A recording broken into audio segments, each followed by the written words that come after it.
Proteins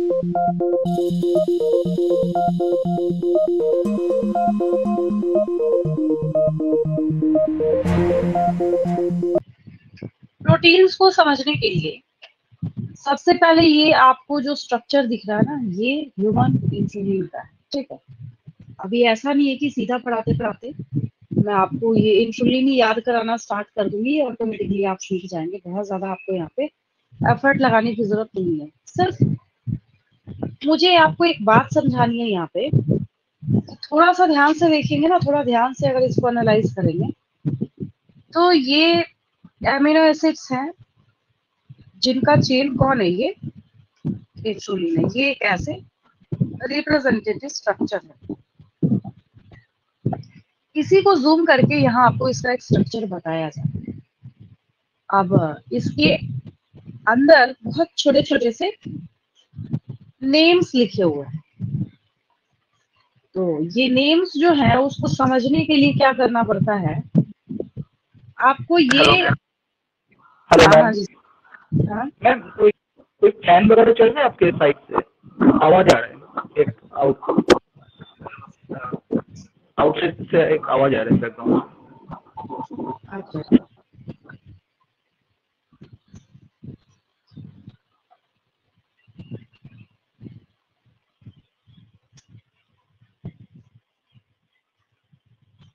proteins are building blocks of amino acids.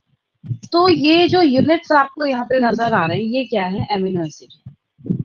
अब अगर ये एमिनो एसिड है तो एक और चीज आपको यहाँ पे नजर आ रही है कि इसमें बहुत सारा रिप्रेजेंटेशन आपको दिख रहा है। रिप्रेजेंटेशन बोलने का मतलब है कि कुछ, जैसे यहाँ पे देखिए VAL PHE ऐसे करके आपको पूरा का पूरा रिप्रेजेंटेशन जो है वो दिया गया है। तो अब एक अगला क्वेश्चन ये राइज होता है कि जब ये मेंशन करा जा रहा है तो जरूर इसका कोई ना कोई मतलब होगा। तो हमारे नेचर में total 20 types of amino acids जो है वो पाए जाते हैं। अब ये जो 20 टाइप्स हैं, ये आप 12th क्लास की एनसीईआरटी बुक का ये टेबल है, चार्ट है आपके पास, बहुत इजी है। आगे जाके आप बनाना सीखेंगे। फिलहाल अगर मैं बात करूं तो ये जो है यहाँ पे, अगर PHE लिखा है, phenyl alanine, leucine, leucine, isoleucine, serine, proline, threonine, मतलब ऐसे ही इस तरीके से यहाँ छोटे छोटे ना बहुत इसके जो बीट लाइक स्ट्रक्चर है उसमें आपको नेम्स मेंशन करेगा। तो जब नेम्स मेंशन किया गया है तो अगर मैं एक क्वेश्चन पूछूं एक पॉइंट लिखने के पहले, कि जब आपको इस पॉइंट के बारे में पता चल चुका है कि यहाँ पे हमने जो एमिनो एसिड्स इस्तेमाल किया है सब के सब क्या है, टोटली डिफरेंट है, तो हम क्या बोलेंगे? हाँ, ये बात अलग है कि जब एक बार प्रेजेंट 20 ही टाइप के अमीनो एसिड है ही है, और ये आपके पास इंसुलिन जो है, ह्यूमन इंसुलिन के पास 51 अमीनो एसिड्स होते हैं, ठीक है। तो ऑब्वियस है कि कोई ना कोई दोबारा तो आएगा ही आएगा, ठीक है।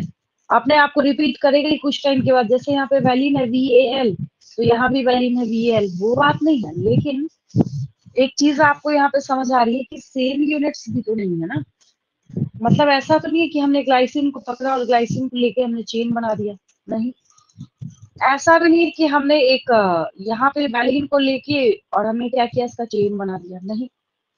मतलब क्या है कि प्रोटीन्स आर हेट्रोपॉलीमर, क्योंकि सबसे पहला क्वेश्चन स्टेटमेंट लिखने के साथ बच्चे यही पूछते हैं कि मैम हमें होमोपॉलीमर और हेट्रोपॉलीमर नहीं पता। तो होमोपॉलीमर हम उसको बोलते हैं जो एक जैसे बिल्डिंग ब्लॉक से मिलकर बना होता है, और हेट्रोपॉलीमर हम उसको कहते हैं जो कि डिफरेंट टाइप ऑफ मोनोमर से मिलकर बना होता है। तो यहाँ पे इसको डायग्राम को देखने के बाद आपको एक बात यहाँ पे समझ आई कि ये जो है प्रोटीन्स हैं, ये हेट्रोपॉलीमर ऑफ एमिनो एसिड्स। क्या मतलब है इसका? कि अगर आपको प्रोटीन का चेन बनाना है तो different types of amino acids जो है वो देखने को मिलेंगे। मतलब heteropolymer and not a homopolymer. जब आप अपने बुक में रीड करना स्टार्ट करेंगे तो स्पेशली वहां पे आपको लिखा है नॉट अ होमोपॉलीमर, ताकि ऐसा ना हो कि बच्चे कहीं इसमें, और जैसे सेलुलोज वगैरह जब पॉलीमेरिक फॉर्म में पढ़ते हैं तो ऐसा ना कि उसमें कंफ्यूज हो जाए। तो उसके लिए आपको वहां पे एक वार्निंग के तौर पे दी जा रही है, ठीक है। और ये जो एमिनो एसिड्स आपको देखने को मिलते हैं, तो जब मैं आपको मिलर से एक्सपेरिमेंट समझा रही थी तब से लेके आज तक, और शुरू से इवन की 11th में बच्चों को जब मैं द लिविंग वर्ल्ड पढ़ाना स्टार्ट करती हूँ ना, तभी से बार बार रिपीट करके क्या सिखाती हूँ मैं बच्चों को, what is the general formula of amino acid. अब एमिनो एसिड का जनरल फॉर्मूला पढ़ने का आपको क्या फायदा होगा? अब भाई जब मोनोमर किसी बच्चे को नहीं आता है तो उसको पॉलीमर कौन सिखा सकता है? तो क्या जरूरी है मोनोमर तो आपको पता होना ही चाहिए। भूलने का ये मतलब है, इसमें से किसी को भी हम उठाएं, जैसे सबसे आसान यहाँ पे ग्लाइसिन, ठीक है, ये स्ट्रक्चर है, आपको इसको ग्लाइसिन बनाना है, पता है क्या करना होगा? ग्लाइसिन बनाना है तो इस आर की जगह पे एच लगा दीजिए, बन गया ग्लाइसिन। तभी नीट के एग्जाम में क्वेश्चन पूछा जाता है, name the simplest amino acid, तो बच्चों को वहां पे क्या मार्क करना पड़ता है? ग्लाइसिन, ग्लाइसिन लिखना पड़ता है, ठीक है। क्योंकि पीरियोडिक टेबल में आप हाइड्रोजन से सिंपल क्या निकाल के ला सकते हैं? सवाल ही नहीं उठता है, इम्पॉसिबल। अब एटॉमिक नंबर 1 है तो उससे कम क्या लेके आइएगा? तो आपने जब हाइड्रोजन यहाँ पे लगाया तो एक ग्लाइसिन बन गया। तो आपको एक छोटे से एग्जांपल से ये बात समझ आ रही होगी कि ये जो प्रोटीन है ये बनता कैसे, ठीक है। अब दूसरी बात, जब प्रोटीन का चेन आपको बनाना होता है तो एमिनो एसिड को जोड़ना पड़ेगा।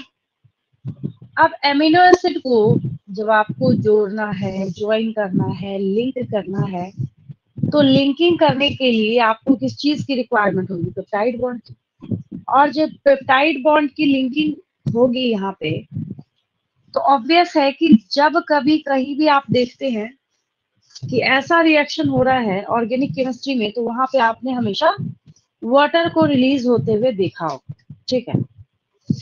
तो ये क्या हो रहा है मैं समझाती हूँ अभी आपको। अगर ऐसा लग रहा है कि कॉम्प्लिकेटेड है, हमें समझ नहीं आ रहा, तुरंत क्विक समझ आएगा। देखिए, पहले तो इतना पता है ना, ये NH2 है, ठीक है, देखा आपने, या इसको उठा के वही रखते हैं समझने के लिए।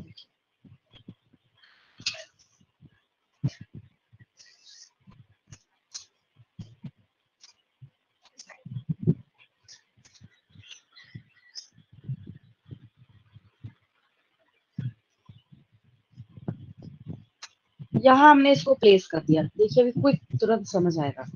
इधर कर दिया इसको, थोड़ा इधर कर,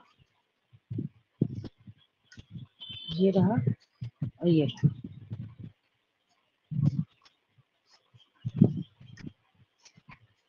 अब ये चेक कीजिए, ये एमिनो ग्रुप है, ये रहा फर्स्ट एमिनो एसिड का अमीनो ग्रुप, ये रहा सेकेंड एमिनो। भाई दो एमिनो एसिड लाएंगे तभी ना ऐड करेंगे, क्या ऐड करेंगे?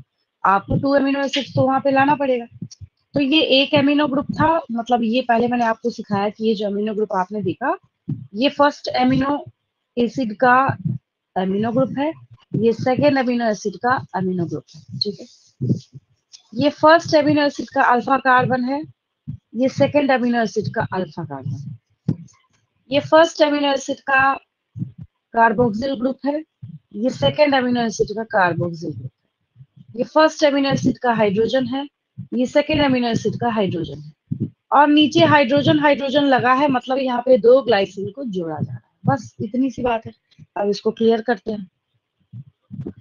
ये अब आपको समझ आ रहा होगा, ये वाला एक रेफरेंस डायग्राम यहाँ पे रख दिया। अब क्या होगा,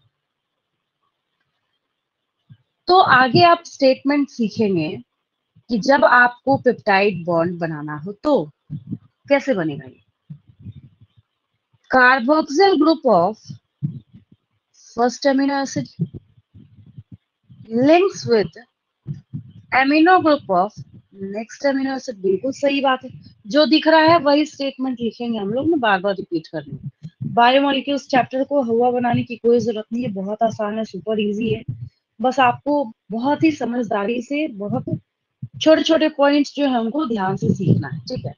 आपको जो दिख रहा है वही पॉइंट्स हम मेंशन करेंगे, एक भी नया नहीं होगा उसमें, ठीक है। क्या बोला मैंने, मैं वापस रिपीट कर रही हूँ। अगर इसको आप देख रहे हैं, ये यहाँ से यहाँ तक, तो ऑब्वियस है कि इस साइड का ये डायरेक्शन जो ये लेफ्ट है, आपका लेफ्ट हैंड है, और ये आपका राइट हैंड है, ठीक है। तो जब आपको 2 अमीनो एसिड्स को जोड़ना है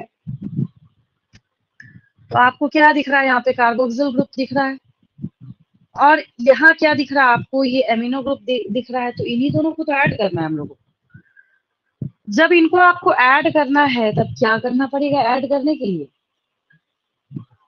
यहाँ से H2O को आपको स्प्लिट करके निकालना पड़ेगा, यहाँ से वाटर मॉलिक्यूल को रिमूव करना पड़ेगा। अब आपने वाटर मॉलिक्यूल को तो रिमूव कर दिया, रिमूव करेंगे तो क्या होगा, अब थोड़ा ध्यान से देखिए, एनालाइज कीजिए, समझ आ जाएगा। ये रहा कार्बन डबल बॉन्ड ऑक्सीजन, ये रहा कार्बन डबल बॉन्ड ऑक्सीजन, यहाँ पे N के साथ एक हाइड्रोजन था, यहाँ पे N के साथ एक हाइड्रोजन है। अब इसका भी एक पार्टनर चला गया, इसका भी एक पार्टनर चला गया, ये दोनों क्या करेंगे यहाँ पे ज्वाइन हो जाएंगे। तो ये जो लिंकिंग है, तो अगर आप इसको दूसरे पॉइंट ऑफ व्यू से सोचते हैं कि आपको जो ये देखने को मिल रहा है, तो इसमें एक्चुअल में रियल पेप्टाइड बॉन्ड कौन है, ये थोड़ी है, ये है ना। तो जो फर्स्ट एमिनो एसिड है उसके कार्बोक्सिल ग्रुप के कार्बन और सेकेंड एमिनो एसिड के एमिनो ग्रुप के नाइट्रोजन के बीच में पेप्टाइड बॉन्ड बनता है।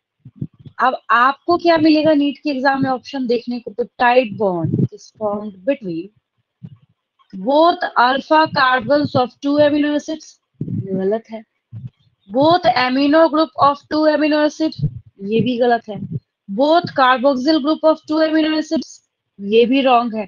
फिर आपको लास्ट ऑप्शन में या जिस भी ऑप्शन में दिया जाए, carboxyl group of first amino acid and amino group of next amino acid, ये बिल्कुल सही है। तो एक छोटे से डायग्राम ने देखिए कितनी ज्यादा कॉम्प्लिकेशन जो है आपकी वो क्लियर करने का काम करा है। इसका स्क्रीनशॉट अभी ले लेंगे क्योंकि अभी आपका पूरा फोकस समझने के ऊपर होगा। तो क्लास ओवर होने के बाद इसको बना जरूर लेंगे, ठीक है, कॉपी में। पेप्टाइड बॉन्ड का फॉर्मेशन होता है, इसे बनाना बहुत आसान है, सुपर इजी है। ये कार्बोक्सिल ग्रुप जो है और ये यहाँ पे जो NH2 एमिनो ग्रुप है, हमेशा याद रखना है कि दोनों में से आपको क्या करना है, आप एक अपना कॉमन सेंस लगाएंगे, आपको रिमूव करना है H2O, ठीक है। क्या NH2, बच्चे कहते हैं मैम हम कंफ्यूज कर गए, कैसे कंफ्यूज हो गए, क्या NH2 के पास ऑक्सीजन है क्या, नो वे, यहाँ पे ऑक्सीजन है ही नहीं, ठीक है। किसके पास है ऑक्सीजन, कार्बोक्सिल ग्रुप के पास है, ठीक है। अब H2O निकलना है तो इससे कंबाइन कर सकता है क्या, ओ इसके पास जाके क्या करेगा, इसके पास तो एक और H है ही नहीं, तो इसके पास ऑप्शन क्या बचा, यहाँ से आपको सीधा पकड़ के H2O को रिलीज कर देना है, दोनों को ऐड करके आपको वहां पे पेप्टाइड बॉन्ड फॉर्म कर देना है। तो ये आपने सीखा कि पेप्टाइड बॉन्ड का एक्चुअली फॉर्मेशन होता कैसे है, ठीक है। इसका स्क्रीनशॉट ले लिया आपने। अब देखिए कुछ बेसिक पॉइंट्स जो है अब लिखेंगे हम लोग, तो आपको बिल्कुल भी दिक्कत नहीं होगी उसको समझने में। पहली चीज आपने क्या सीखी कि आपको इतना समझ आया कि प्रोटीन जो है उसका मोनोमर कौन है, एमिनो एसिड है।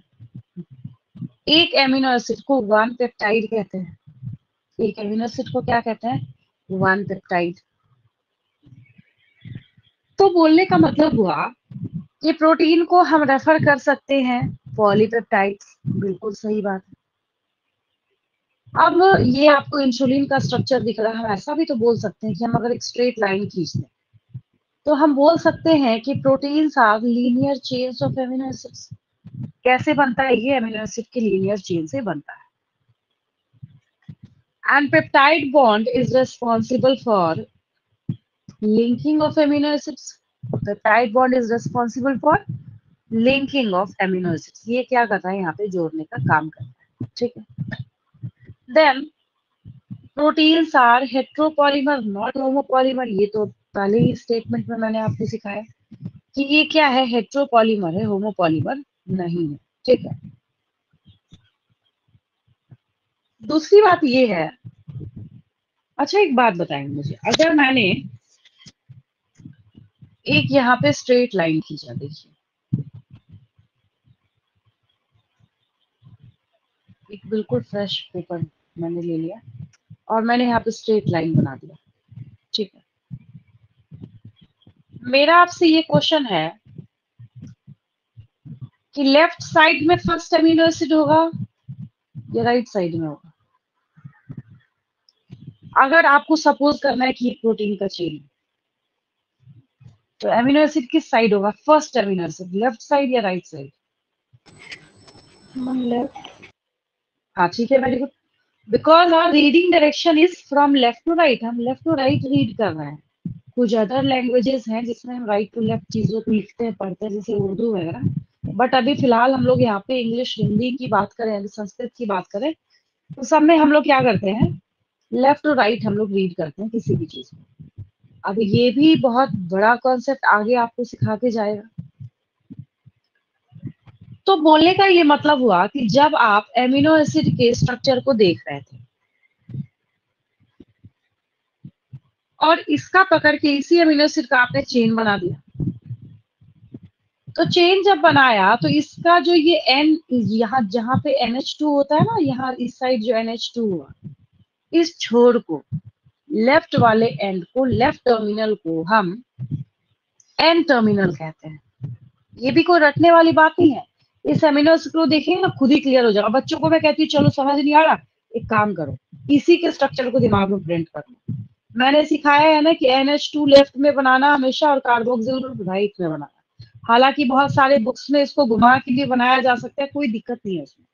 स्ट्रक्चर यही होना चाहिए, 3D स्ट्रक्चर है, जिसकी जहां से मर्जी वहां से देख सकता है, उसमें कोई एरर नहीं है, कोई दिक्कत नहीं है। लेकिन ये अगर आप ऐसा याद रखते हैं स्ट्रक्चर अपने ब्रेन में, तो बहुत सारे अदर प्रॉब्लम्स को भी ये कम करने का काम करेगा। जैसे as for example, left end is the N terminal, right end is the C terminal. मतलब क्या हुआ बोलने का? अभी अभी आप क्या कर रहे थे? पेप्टाइड बॉन्ड का फॉर्मेशन कर रहे थे। तो जब आप पेप्टाइड बॉन्ड का फॉर्मेशन कर रहे थे ये, तो क्या हो गया? ये आपके पास एक चेन है, यहाँ पे डाइपेप्टाइड है, दो अमीनो एसिड आपने जोड़ा ना, तो आपको देखना है यहाँ पे क्या है, ये डाइपेप्टाइड है, ठीक है। जब ये डाइपेप्टाइड है, तो ये इसका लेफ्ट एंड है और ये इसका राइट एंड है। ऐसे भी चेक करेंगे तब भी आपको सेम आंसर मिलेगा। लेफ्ट एंड पे क्या है? एन टर्मिनल है, और राइट एंड पे क्या है? सी टर्मिनल है। राइट एंड पे क्या है इसके? सी टर्मिनल, ठीक है। ऐसे भी क्लियर हो जाएगा आपको। चलिए, ये सारे पेजेस का स्क्रीनशॉट तो आपने ले ही रखा है। अब प्रोटीन्स जो है उसको थोड़ा सा लिख लेंगे। चलिए,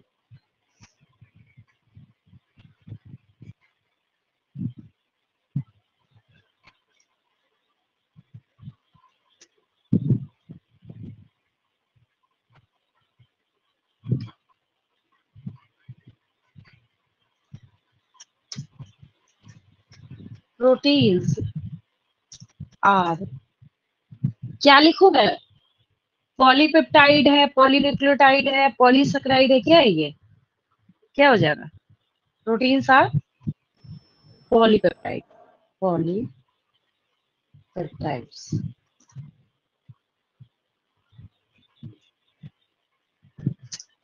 proteins are linear chain of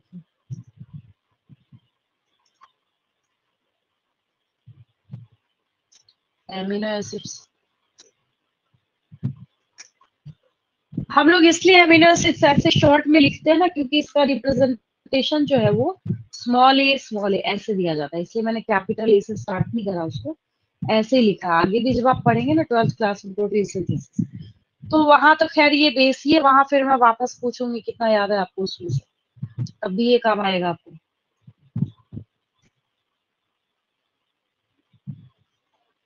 each protein is a polymer of amino acids.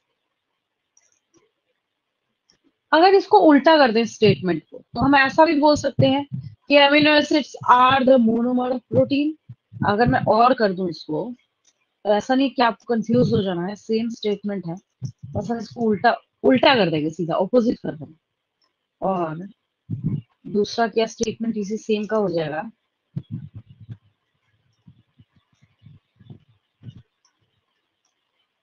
Protein is the polymer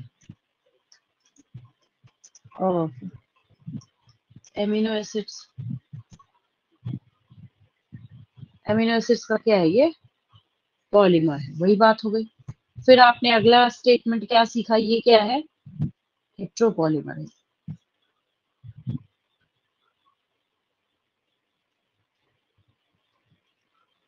protein is a heteropolymer,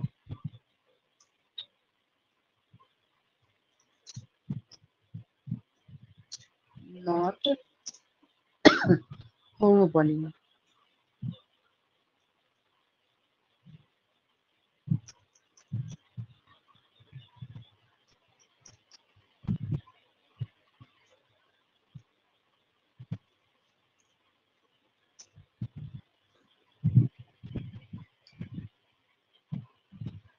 चलिए इस पेज का स्क्रीनशॉट ले लूं।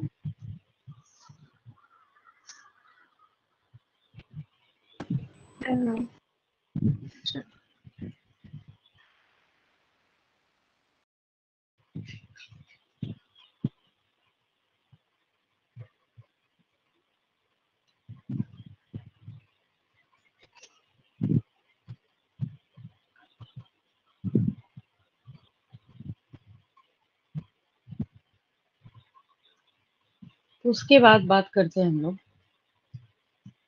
पेप्टाइड बॉन्ड के बारे में। Peptide bond is responsible for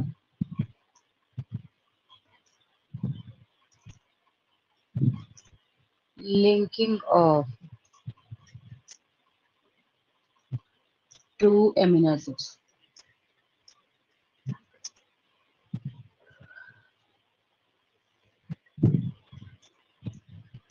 उसके बाद आपने जो देखा ड्यूरिंग पेप्टाइड बॉन्ड फॉर्मेशन,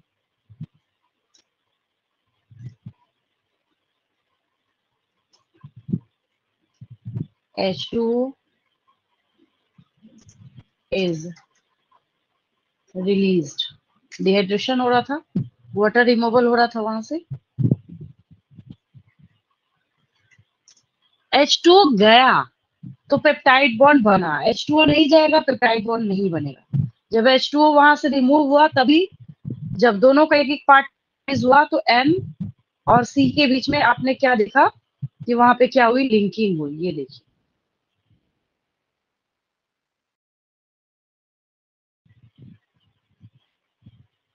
ये N और C के, तो जब ये H2O यहाँ से गया है तभी तो ये C और ये N जुड़ेंगे ना यहाँ से, जब इसको माइनस कर देंगे यहाँ से।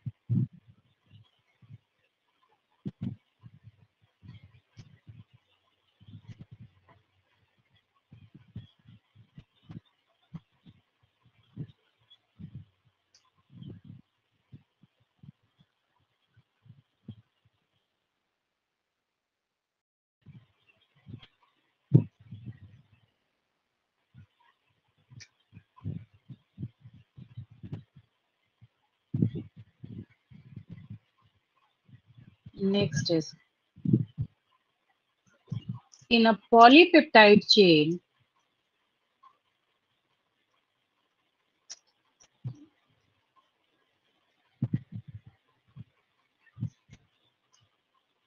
left end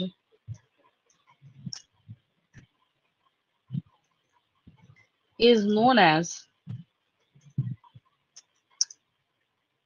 N terminal,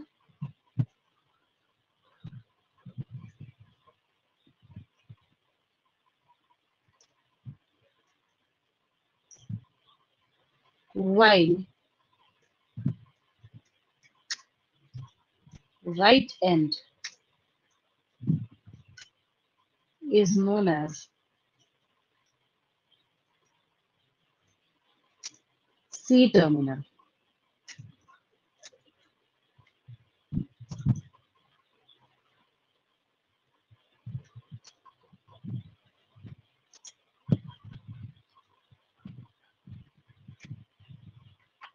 इसका लेंगे screenshot.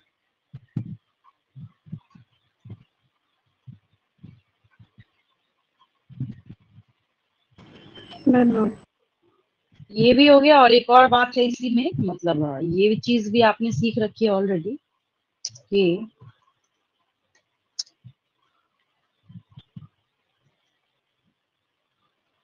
The left and represented by, अभी भी जो मैंने आपसे क्वेश्चन पूछा था, the left and represented by, left से पढ़ना स्टार्ट कर रहे हैं, द फर्स्ट एमिनो एसिड, अभी अभी जो आंसर करा था आपने, first amino acid, while the right end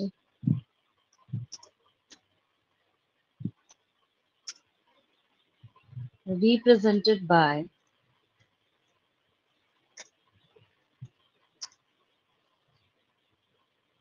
the last amino acid.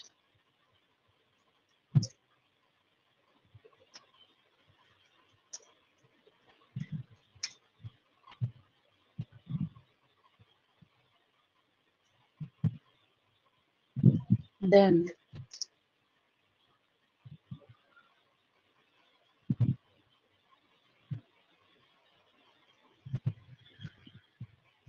on the basis of requirement of amino acids,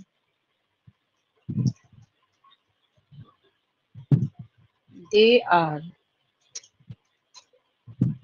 classified into major two categories.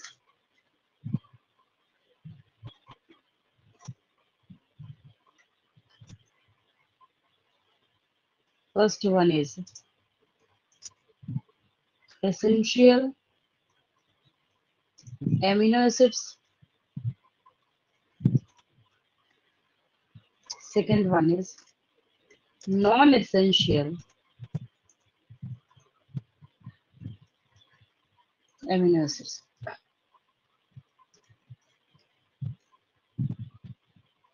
Essential and non essential, पहले इसका screenshot लेंगे, आगे फिर मैं समझा रही हूँ आपको।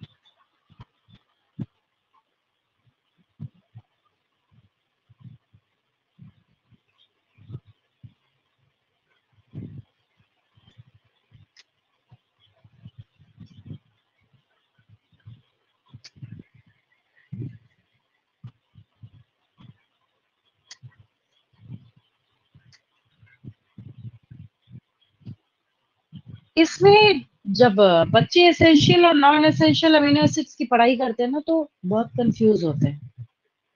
नॉन एसेंशियल, जब एसेंशियल पूछा जाता है ना, तो वो लिखते हैं कि वो ह्यूमन बॉडी में नहीं बनता है, मतलब लिखने में वो उल्टा कर देते हैं। देखिए, ऐसे समझेंगे, क्या लिखा हुआ उस पर ध्यान मत दीजिए, पहले इस टर्म को कैच कीजिए। एसेंशियल का क्या मतलब है? जो आपको चाहिए।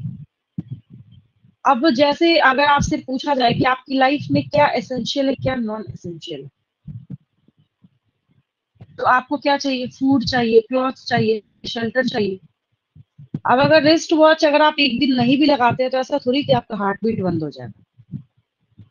तो एसेसरीज है वो आपकी, that is non essential. Examination देने जाते हैं तो वॉच को बोला जाता है बाहर रख के आइए, तो उसके बिना ऐसा थोड़ी कि आपका जो मतलब लाइफ को आगे जाके डिफाइन करने वाला जो एक एग्जाम है, उसमें जब आपको उसको मना किया जाता है, तो ऐसा तो नहीं है कि उसके बिना आप एग्जाम नहीं लिख पाएंगे, लिखते ही है सारे बच्चे।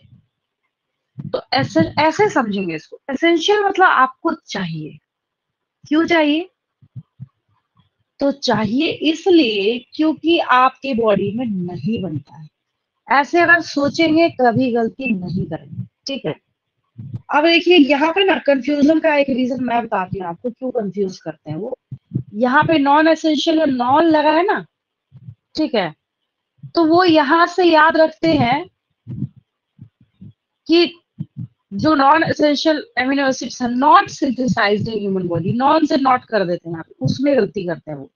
बहुत सारे बच्चों को मैंने देखा है इसमें उल्टा लिखते हैं वो, ठीक है। तो ऐसा आपको नहीं करना है। एसेंशियल मतलब चाहिए, क्यों चाहिए? इसका मतलब आपकी बॉडी में नहीं बन रहा तभी चाहिए आप। एज फॉर एग्जाम्पल, सपोज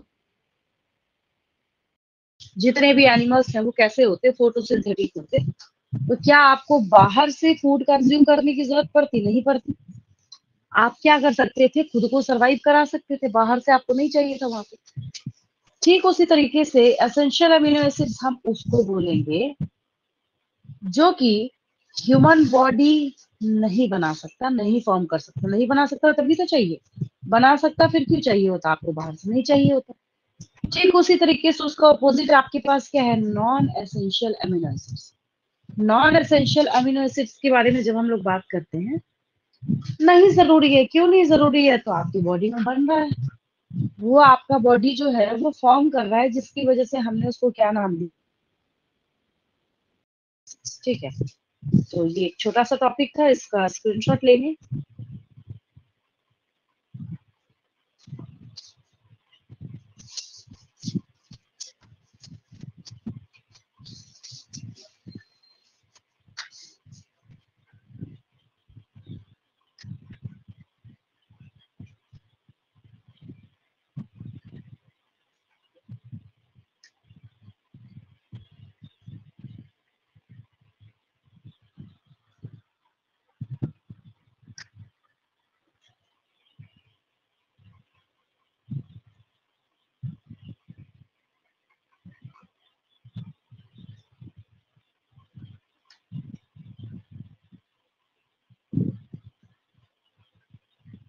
चलिए, एक पेज है वो ड्रैग नहीं हो रहा, मैं लिख देती हूँ एग्जांपल्स इसके जो है।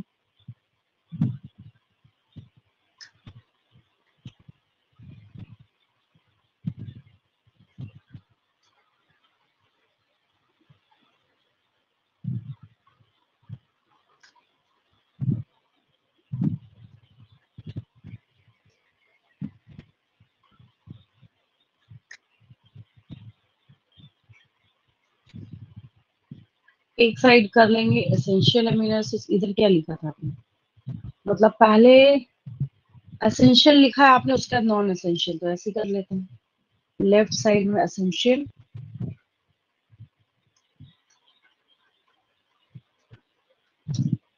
अमीनो एसिड्स,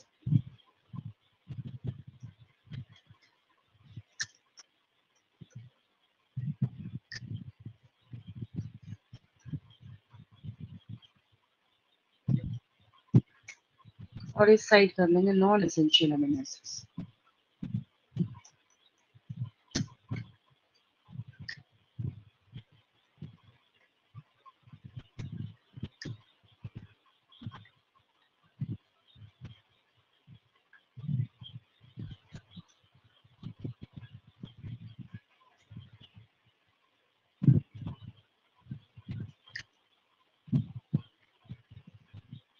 अब देखिए, अगर हम एसेंशियल अमीनो एसिड्स के बारे में बात करें, मतलब ये क्या है? ये हमें चाहिए, अभी आपने सीखा। तो इसके एग्जाम्पल में आपके पास है आर्जिनिन, नाम आपको आगे जाके याद हो जाएगा, घबराने की जरूरत नहीं। आर्जिनिन क्या है? एसेंशियल मतलब बाहर से चाहिए। आपने ना शैम्पू वगैरह का एड देखा होगा, जिसमें ना वो कहते हैं, शायद आपने नोटिस नहीं करा होगा, ध्यान नहीं दिया होगा, कहते हैं इसमें आर्जिनिन है।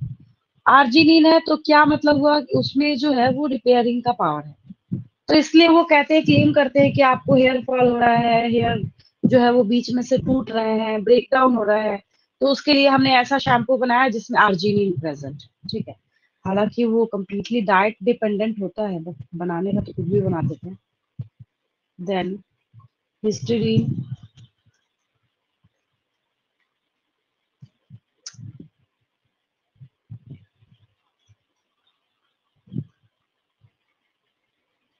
आइसोल्यूसिन,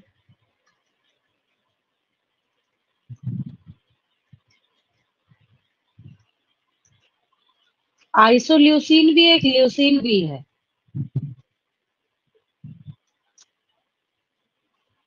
एक लाइसिन भी है। आइसोल्यूसिन, ल्यूसिन, हाँ लाइसिन।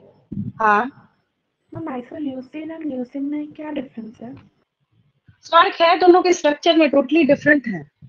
जितने भी अमीनो एसिड्स है ना, मैं अभी स्ट्रक्चर शो कर देती हूँ उसको लिखने के बाद, सब में जमीन आसमान का फर्क है। ठीक है, अभी आप स्ट्रक्चर देखेंगे तुरंत समझ आएगा। Okay ma'am. हाँ, उसके देखिए एक आपके पास मेथियोनीन है। ये तो खैर इतना ज्यादा इंपॉर्टेंट है कि अगर ये मेथियोनीन ना हो तो प्रोटीन सिंथेसिस बंद हो जाएगा, क्योंकि मेथियोनीन ही वो एमिनो एसिड है। और ये एक आगे जाके आप सीखेंगे कोडोन जो रिप्रेजेंट करता है इसको, तो यहीं से प्रोटीन सिंथेसिस स्टार्ट होता है। फिर उसके बाद फिनाइल अलानीन।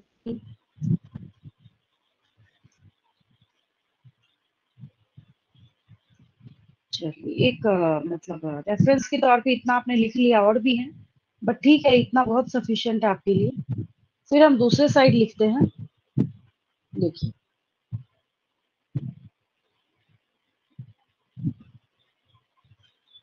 अलानीन, एक मेथियोनीन यहाँ चला गया एसेंशियल में, ठीक है।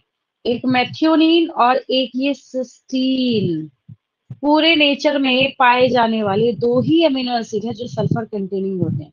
एक सिस्टीन है और एक मेथियोनीन है।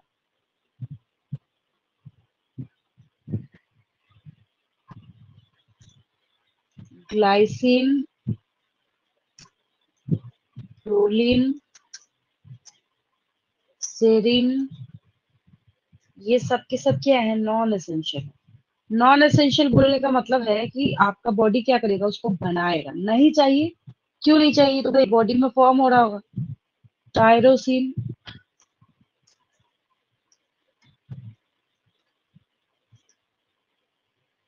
ये क्या है, नॉन एसेंशियल। ये क्या है, नॉन एसेंशियल।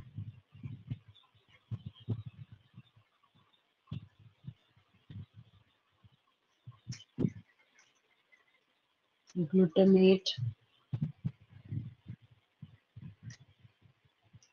चलिए, इस पेज पर स्क्रीनशॉट लेंगे।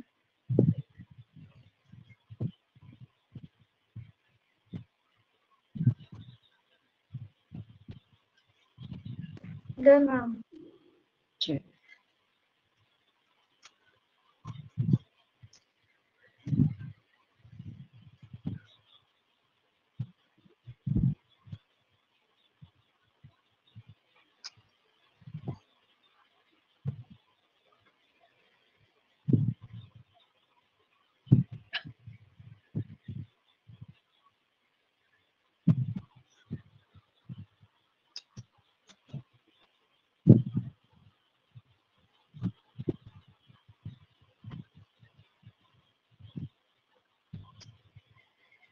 अभी अभी ना आपको मैंने अभी अभी क्या मतलब फर्स्ट डे के लेक्चर से ही मैंने आपको हमेशा अमीनो एसिड का जनरल फॉर्मूला जो है वो याद कराया। उससे ना दो तीन इंटरेस्टिंग जो है वो आपको सीखने में बहुत मजा आएगा, इंटरेस्टिंग लगेगा। जहाँ पे मतलब आयनिक फॉर्म है उस पर आपको ध्यान नहीं देना, आप ऑलरेडी जानते हैं। बस यहाँ पे प्लस माइनस के आयनिक फॉर्म में दिया हुआ है, उससे खैर आपको कोई फर्क नहीं पड़ना चाहिए।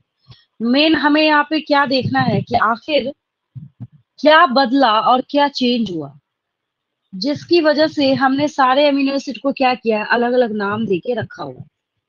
तो यहाँ पे जो हाईलाइटेड येलो का, जैसे नॉन पोलर के बारे में हम लोग बात करें, अभी अभी तुरंत क्विक मैंने आपको समझाया कि सिर्फ जो आपके पास आर की जगह पे आपने एच लगाया तो ग्लाइसिन बन गया। क्या बन गया, ग्लाइसिन। एच की जगह पे CH3 लगाएंगे तो अलानिन बन जाएगा। क्या बन जाएगा, अलानिन बन जाएगा। ये आपकी बुक में भी जो एक स्ट्रक्चर रिप्रेजेंटेशन वाला पेज है ना, उसमें देखिए आपको मिल जाएगा, मार्क कर लीजिए। स्ट्रक्चर रिप्रेजेंटेशन वाला एक पेज है, अगर ओल्ड एनसीईआरटी के बारे में हम लोग बात करें, पेज नंबर 145 है। अगर न्यू एनसीईआरटी बुक है आपके पास तो आप उसमें ध्यान देंगे, जहां पे आपको लिपिड के बारे में बताया गया ना। खैर आपको तो उसमें लिपिड हाईलाइट करके नहीं दिया गया, तो आपको पता नहीं चलेगा कहाँ लिखा। मतलब जिस पेज पे प्राइमरी मेटाबोलाइट और सेकेंडरी मेटाबोलाइट होगा ना, ठीक उसके पीछे वाले पेज में देखिए, उसमें एलानिन है, मार्क कर लेंगे उसको, ये वाला स्ट्रक्चर। CH3 देखिए वहां पे होगा बना हुआ है, मिला सबको।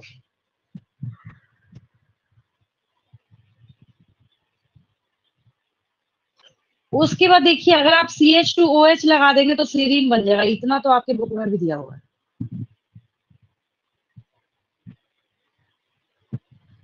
अब देखिए ल्यूसीन का पूछ रहे थे और आइसोल्यूसीन का पूछ रहे थे, देखिए समझ आया फर्क दोनों में? ल्यूसीन और आइसोल्यूसीन में क्या है, बहुत ज्यादा फर्क है। देखिए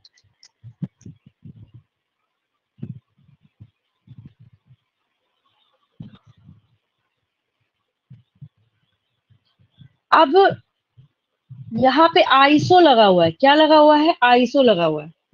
आइसो बोलने का मतलब ये है क्योंकि अगर आप चेक करेंगे तो दोनों में कार्बन का नंबर कितना है, 4 है, जो ऐड हुआ है, अटैच हुआ है, ठीक है।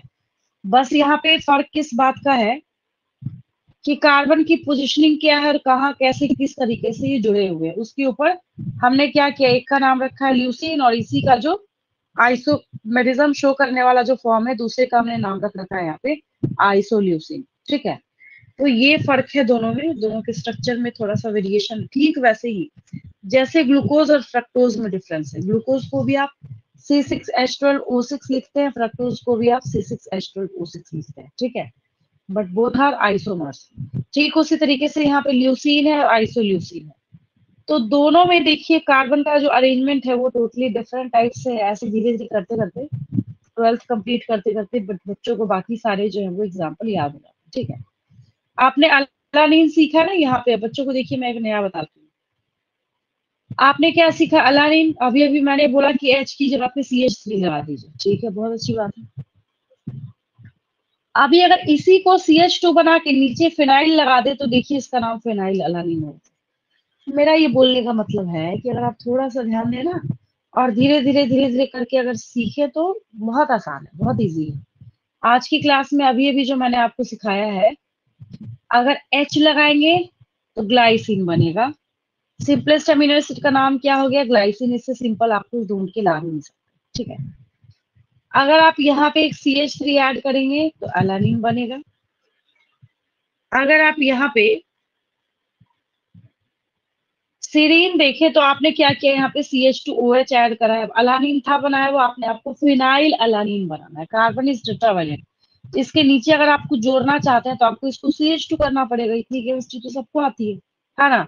इसको CH2 करके उसके नीचे क्या किया आपने, फिनाइल लगा दिया, तो ये क्या हो गया आपका फिनाइल अलानीन हो गया, ठीक है।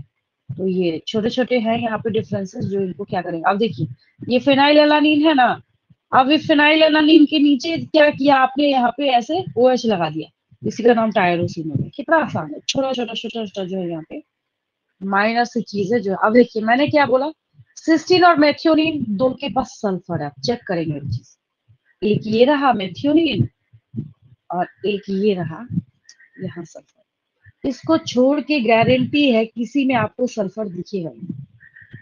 तो आपने क्या सीखा, ये दो अमीनो एसिड्स ऐसे हैं जो कि सल्फर कंटेन, ठीक है। समझ आया, समझ आया इतना सबको? Yes, ma'am.